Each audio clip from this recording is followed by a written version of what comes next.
banជំនុំអោយបដិគុណបានប្រាជ្ញពុទ្ធមនីគុំសត្រាបានទៅយ៉ាងគណៈទីនេះសូមអនុមោទនាសូមអនុមោទនាកុសលសូមអនុមោទនាផលបានគ្រប់អង្គគ្រប់គ្នា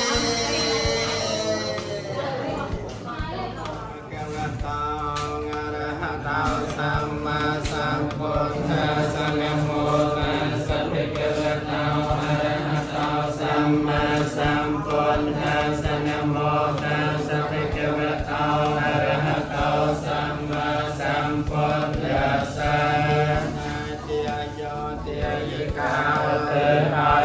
យអំពីលោកនៃរមែងសម្រាប់ផលដល់អ្នកតែใจខាងទៅចាំវរលោកហើយដូចហើយទេតាំងបាទេតាំងតមហាំកម្មមេរសមេចតោសូមអរផលគឺផលជាទីបំពេញនៃអ្នកប្រាថ្នាឲ្យถึงយ៉ាងហើយយកឲ្យសម្រេចដល់អ្នកឲ្យបានចាប់ររន់សំចិនសាពេបុរេនសង្កាបាសូមរែត្រូវចំពោះចូលពេញដល់អ្នកបានទៅបណ្ណរសោយថាដោយប្រចាំក្នុងថ្ងៃដល់5កាលមនិយោទរសោយថាគុំដោសោដោយចាំមនីមានរ